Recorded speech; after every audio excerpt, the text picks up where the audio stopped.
My name is Steve Rennie. I am the Ren Baron, and this is my Ren Baron Learning to Fly YouTube channel.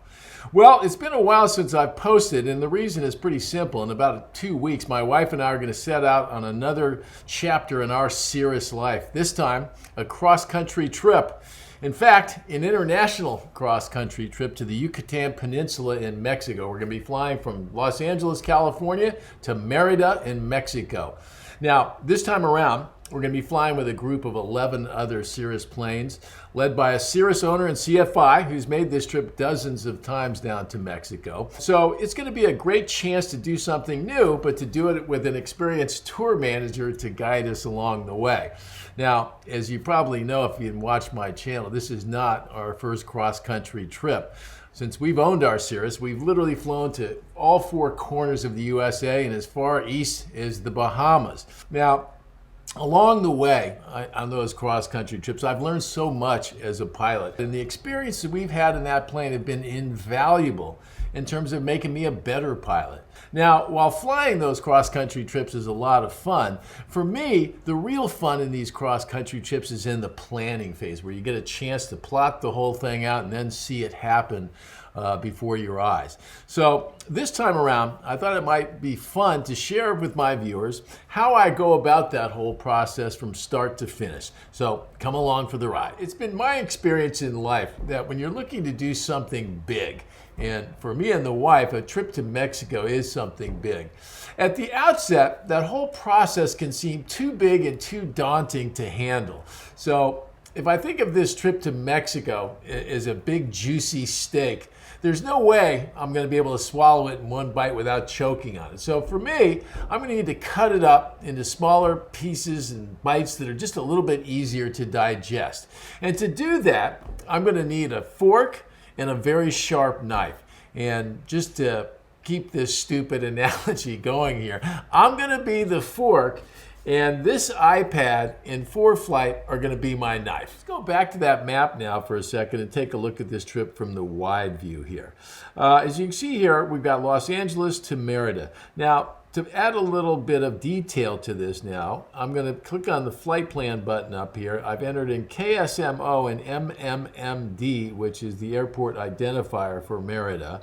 And as you can see up here in the information at the top, it's set 1,716 miles, 8 hours and 59 minutes of flying time based on my Cirrus SR22 Turbo.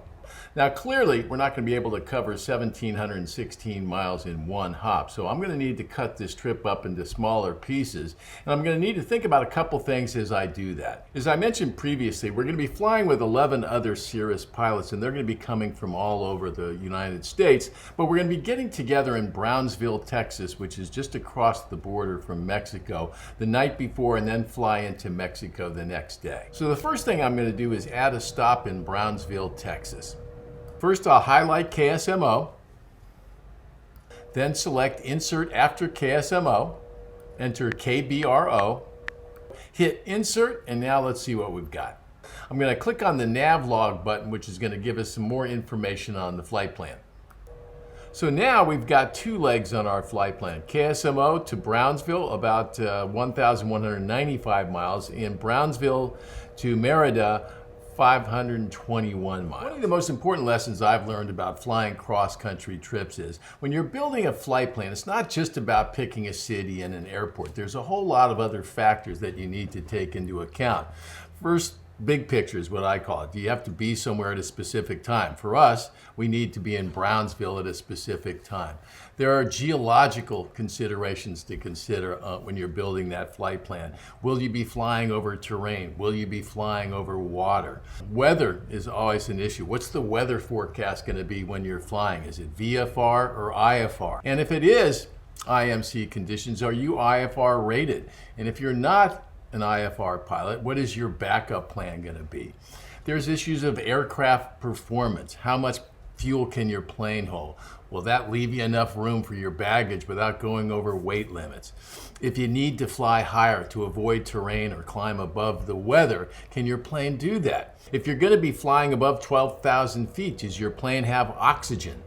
Can your plane handle inclement weather? Can it handle icing? Do you have FEKI system? Do you have adequate safety equipment on board in case you have an emergency? In addition to that, there are physical limitations here. For me, I know that I've got about a 6-hour flying time threshold in me, but the truth of the matter is my threshold for going to the bathroom is a lot less, more like 3 hours, and those have an impact on the flight plan for me. Flying limits. Are you current? Are you proficient when you take that trip? If you are an IFR pilot, are you solid and secure with your IFR minimums? For me, I feel reasonably comfortable taking the plane down to 400 or 500 feet over the ground in nasty weather, but I still won't fly in really bad weather. Once you've got all that part covered, there's all kinds of considerations about airports. Not all airports are created equal. Things that I consider are availability and price of fuel. Services at those airports. Can they refill your oxygen tanks? Can they refill your TKS fluid tanks for your FEKI system? Can you get maintenance if you have mechanical problems along the way? Once you get to an airport, are they close to hotels and transportation? Those are just some of the things that go into my thinking when I'm building a flight plan. Okay, so now with all of that in mind, let's go back to the map and put together the rest of this flight plan.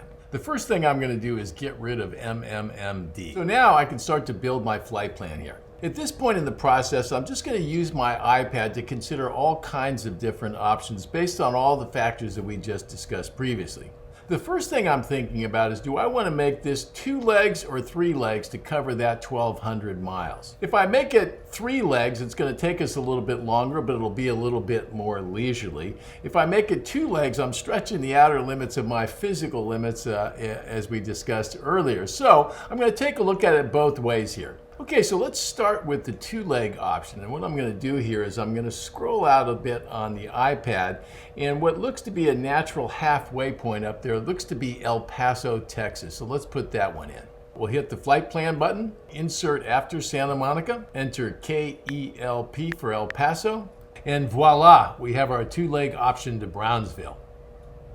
But we're not done yet. There's a couple of issues with this route here. Number one, a portion of our flight plan is going to go through Mexico, which means we're going to have to cross the border and then cross back into America again, and that's going to be a bit of an issue. Number two, and perhaps more importantly, is the flight plan time is about 6 hours and 25 minutes, and that means we're going to have a very, very long day. And if anything were to happen to go wrong, we hit weather, any kind of an issue at all, we might get stuck, and this might turn into a 2-day plan. So here's what I'm thinking, and I'm going to make a little bit of a change here. Now, it's been our experience that when we're flying cross-country trips, everything takes longer than we thought, and things rarely work out exactly as planned. Given that my wife and I absolutely positively have to be in Brownsville the night before we leave for Mexico, the worst case scenario for us is that we hit some weather, we have some delay, and we don't actually get there, and now my wife and I are flying into Mexico on our own for the first time. That's not something we want to do. So the smart thing to do is to leave a day early and make it a leisurely trip to Brownsville. And that means we'll need to pick a spot to stay overnight. In this case, I think we're going to pick San Antonio, Texas. So I'm going to go back to the flight plan and add KSAT, the airport in San Antonio, Texas. So I'm going to click the edit button, hit the KELP button, then the insert after KELP button, then type in KSAT, then insert. And now let's click on the nav log and see how that looks. Our leg from KSMO to El Paso is 3 hours and 52 minutes, a little past my comfort zone, a lot past my comfort zone. El Paso to San Antonio is 2 hours and 13 minutes, pretty leisurely and well under my limits. And then finally, San Antonio to Brownsville is an easy one, which all we have to do is get somewhere near there on Saturday, and we'll make that. Okay, so this is a good start. It's a good framework for our flight plan down to San Antonio, but I want to see if I can tighten up that Santa Monica to El Paso. I'm going to scroll out on the leg between Santa Monica and El Paso until I find an airport that's a little bit more suitable. And that looks like Deming. So I'll click on Deming and get some more information. So I'll check the runways, and I see they have two, one at 6,000 and one at 8,000. I'll check the approaches, and I see here that they have GPS approaches for both runways. I'll check the fuel prices at the FBO. I see they've got $5.20 a gallon. That's good. I'll check the comment section and see what other pilots think about the FBO. And right here, they look pretty good. Quick turnaround, cute dog, awesome service, I'm in. So I'm gonna go back to the flight plan and delete KELP. And then I'm gonna add Deming, KDMN, and then back to the nav log. So now we've trimmed about a half hour off of leg 1 and added it on leg 2. And while I prefer to stay under 3 hours, if I'm gonna go 3 hours and 20 or 30 minutes, I'd much rather do it on the first leg and have the second leg be a little bit shorter. So that is what we're gonna do. Okay, that's plan A. 2 days to Brownsville. Day 1, Santa Monica to Deming, New Mexico, about 3.5 hours. From Deming to San Antonio, about 2.5 hours-ish. Staying overnight in San Antonio, Texas, and then a short flight in the afternoon to Brownsville to meet up with our Cirrus pilots. But what if things don't work out exactly to plan? Perhaps there are some weather issues along the way. Perhaps there is a mechanical issue along the way. Perhaps you just need to land sooner rather than later for whatever reason. So let's talk about plan B. First, let's talk about weather delays. On our last 2 cross-country trips, last spring to the East Coast and back, and then this past summer to Oshkosh, we experienced weather delays. On our East Coast trip, after 1 leg, we got stuck in Albuquerque because of an unexpected windstorm. On our trip to Oshkosh, we had to leave a day early because of rain and hail that was projected in the area. So the bottom line is weather can mess up even the greatest plans. Okay, so let's go back to the map on the iPad and let me show you how I deal with this when I'm flight planning. Right now, our first stop is going to be Deming, New Mexico. So if I want to get something a little bit closer, I'm going to scroll in on the map and start looking for something, let's call it a half hour ahead of Deming. And that looks to be Safford Airport, KSAD. Now that we've got an airport, we want to make sure it's going to work, so I'm going to check the runways. We've got 2 at 5,000 feet plus. Are there instrument approaches? Yes, we've got GPS approaches for both runways. Check. Do they have fuel? And the answer is yes, $5.40 a gallon, a little bit more expensive, but not bad. Okay, what about the FBO? In general, while the comments are a little bit old, they're actually pretty favorable, so I think that passes the test. Okay, but what if we have to stay overnight? Not a problem. I'll just click on the info tab in ForeFlight and scroll down to cars and hotels, and it looks like we have 4 hotel options within 4 miles of the airport. So now that Safford checks out, I'm going to add it to our flight plan. I'll click KDMN, then insert before KDMN, then KSAD, then insert. So now let's pull back and see what that looks like.